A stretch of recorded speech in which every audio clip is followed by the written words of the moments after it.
Greetings to the Commander-in-Chief and President of the EFF, Commissars and Fighters. The EFF rejects the 2025 fiscal framework and revenue proposals as tabled by the Minister of Finance and supported by the Standing Committee on Finance, where members of the former liberation movement were led and supervised by the Racist Democratic Alliance.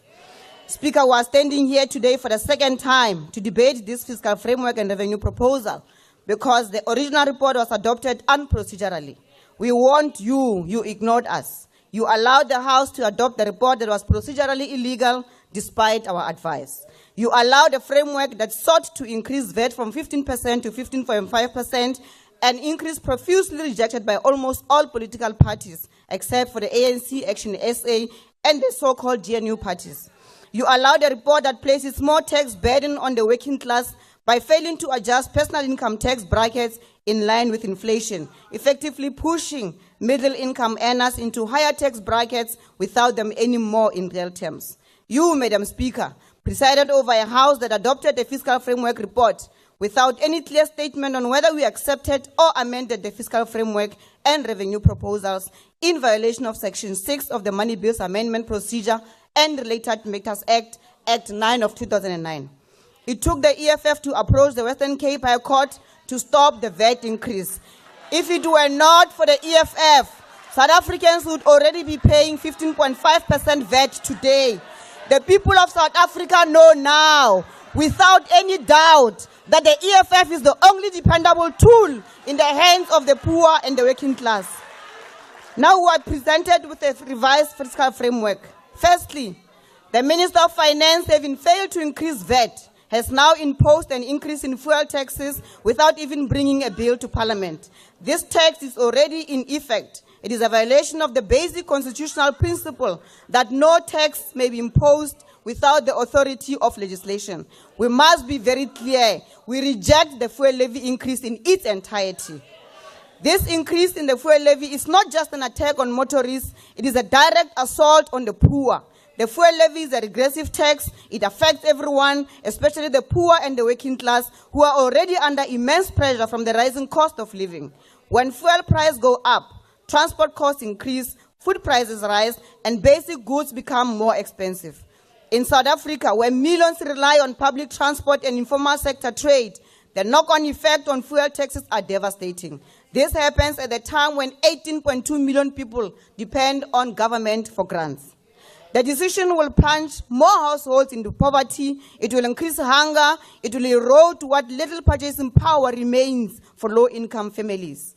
And it was done without parliamentary approval. We will not accept taxation without representation. We'll continue to fight this abuse of executive power, including through the courts. The Minister of Finance does not have the authority to impose taxes without legislative approval. This is an overreach. Secondly, the revised fiscal framework once again fails to adjust personal income tax brackets in line with inflation. This is a silent tax increase aimed at extracting 16.7 billion rands from already overburdened workers in a country where wage growth has collapsed.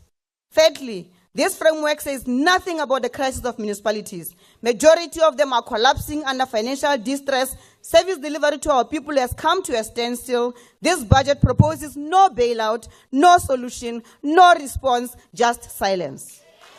Lastly, and most dangerously, this budget is tabled in the middle of a prolonged economic crisis, yet it offers no plan to address the crisis. There is no stimulus package, no bold intervention, no new direction. According to the expanded definition of unemployment, 42% of South Africans are unemployed. That is almost 1 in every 2 people. The committee refused to use this figure and instead relied on the narrow definition of 32%, deliberately hiding the scale of the crisis. Many of the unemployed have given up hope of ever finding work. However, they remain unemployed and their suffering is real. Instead of creating jobs, the former liberation movement now listens to the CEO of Capitec Bank, a loan shark masquerading as a bank who wants to redefine unemployment to reduce the number on paper instead of reducing unemployment in reality. Just last week, Stats SA reported that the economy grew by only 0.1% in the first quarter of 2025. That is not growth, that is stagnation. It is proof that the National Treasury and the GNU have neither the capacity nor the political will to fix the economy. In response to this crisis, the EFF went to the Standing Committee and made clear, progressive, and implementable proposals. We proposed an urgent economic stimulus package of 500 billion, like we did during COVID-19, to revive growth, restore confidence in the economy, and reindustrialize. We proposed an immediate 4 billion rand increase in funding to SARS, not over the medium term, but this year, so that SARS is able to collect the more than 800 billion owed to the state. We proposed new taxes, wealth tax, apartheid tax, luxury land holding tax, because the people who gained from apartheid continue to live comfortably, while the children of the oppressed live in squalor. We showed that the fuel levy is regressive, more so than VAT. One study from Kenya demonstrated that 1% in fuel tax led to a 7% increase in food prices. That is cruelty this government is now defending.